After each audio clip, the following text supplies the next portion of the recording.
오늘 함께 보실 하나님의 말씀은 이사야 61장 1절 한 절 말씀입니다. 구약성경 1042면 이사야 61장 1절 한 절 말씀입니다. 다 함께 한 목소리로 읽도록 하겠습니다. 주 여호와의 영이 내게 내리셨으니 이는 여호와께서 내게 기름을 부으사 가난한 자에게 아름다운 소식을 전하게 하려 하심이라.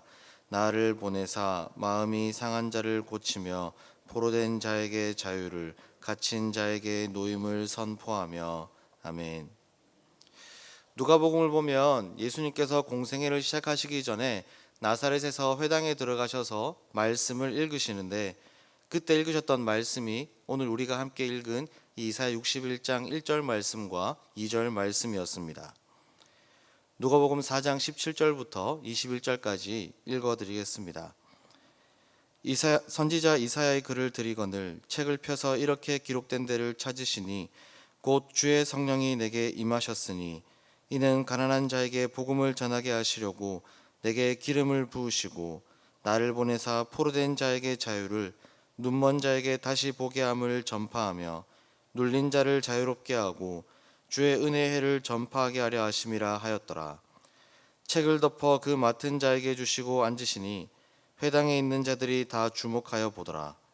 이에 예수께서 그들에게 말씀하시되 이 글이 오늘 너희 귀에 응하였느니라 하시니.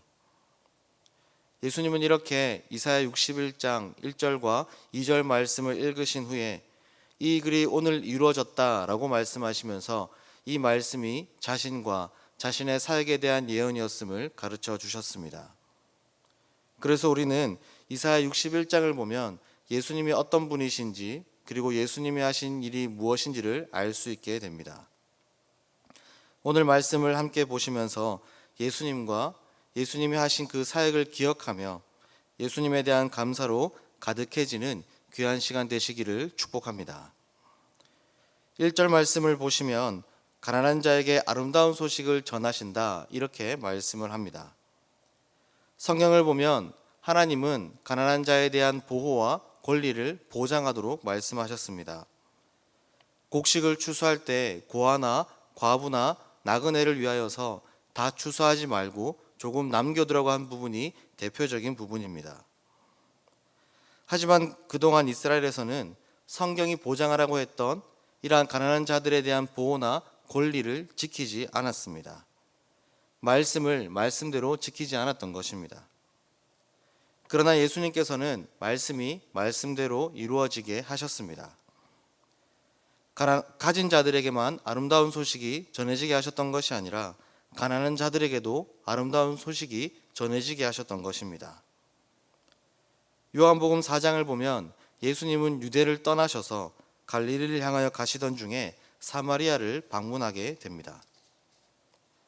당시 사마리아는 역사적으로 볼 때에 북이스라엘의 수도였지만 아수르에서 멸망을 당하면서 아수르의 정책에 의해서 이방 민족과 결혼을 하게 되었고, 그로 인해서 혈통이 이방인들과 섞이게 되면서 이스라엘의 순수한 혈통이 훼손된 곳으로 여겨져서 유대인들로부터 인정받지 못하던 땅이었습니다. 그래서 유대인들은 사마리아에 방문하는 것을 즐겨하지 않았습니다. 만약 꼭 지나가야 했다면 빨리 서둘러서 지나가곤 했습니다. 그런데 누가복음 4장 40절 말씀을 보면 예수님은 이 사마리아 땅에서 무려 이틀을 거하셨다라고 기록을 합니다. 당시 사마리아 사람들은 가난한 사람들이었습니다. 복음의 풍성함을 누리지 못했던, 그리고 복음을 들을 수 있는 기회나 권리조차 얻지 못하던 땅이었습니다. 예수님은 그들에게 찾아가셨습니다. 그리고 그들과 함께 머무르시면서 복음을 전해주셨고, 사마리아 땅에는 예수님을 믿는 자들이 더해갔으며 그들 스스로 그들의 입술로 예수님이 세상의 구주시라고 고백을 하는 놀라운 일들이 일어나게 되었습니다. 우리에게는 어떠한 가난한 자들이 있습니까? 복음을 들을 수 있는 기회나 권리조차 얻을 수 없는 자들, 그들은 누가 있습니까? 내 스스로 생각하기를 저 사람에게는 복음을 전해주어도 아무런 영향이 없다, 아무런 반응이 없을 거다라고 생각하면서 복음을 전해주지 못한 사람은 없으십니까? 저는 고등학생 때까지 작은 외삼촌이 그런 분이셨습니다. 그때 당시만 해도 술을 즐겨 하셔서 명절이 되면 외삼촌 때문에 분위기가 어그러지는, 그래서 외삼촌만큼은 복음을 전해도 절대로 변하지 않을 것이라고 생각을 했고, 그래서 교회 가자고 예수님을 믿자고도 제대로 전해본 적이 없었습니다.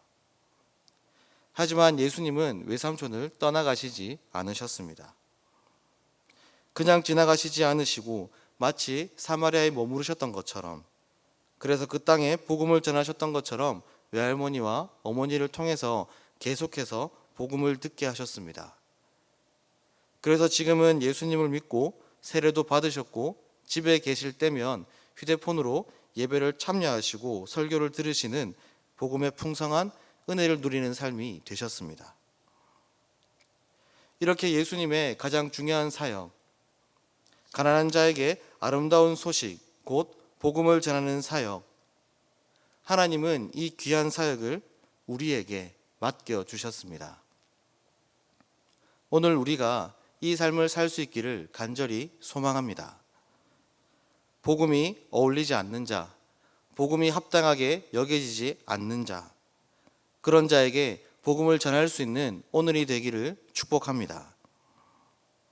이 시간 기도하실 때 가난한 자에게 복음을 전하는 내가 되게 해달라고, 우리의 생각과 입술과 손과 발에 성령으로 덧입혀 주셔서 함부로 사람을 판단하거나 부끄러워하거나 주저하지 않도록, 혹은 우리의 연약함이나 부족함이 복음을 가리우지 않도록 복음이 온전히 전해지게 해달라고 기도하시는 귀한 시간 되시기를 축복합니다. 그래서 우리를 통해서 많은 사람들이 복음을 통하여 생명을 얻게 되는 복음의 통로의 삶을 사시는 오늘이 되시기를 주님의 이름으로 축복합니다. 기도하겠습니다. 거룩하신 하나님 아버지, 오늘 말씀을 통하여서 가난한 자에게 아름다운 소식, 곧 복음을 전하기 위하여 이 땅에 오신 예수님에 대해 다시 한번 기억하게 하여 주시니 감사합니다. 하나님, 먼저 우리가 가난한 자들이었음을 고백합니다. 우리는 복음을 들을 만한 자격도 권리도 없었지만 우리에게 복음을 듣게 하시고 예수님을 믿게 하시고 천국을 약속받은 은혜를 누리게 하여 주시니 감사합니다. 우리가 날마다 예수님을 기억하며 감사하며 합당한 영광을 올려드리는 삶이 되게 하여 주시옵소서. 또한 우리도 예수님을 닮아 가난한 자에게 복음을 전하게 하여 주시옵소서.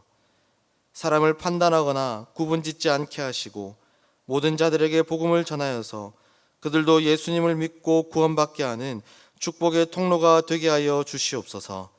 모든 말씀 예수님의 이름으로 기도드리옵나이다. 아멘.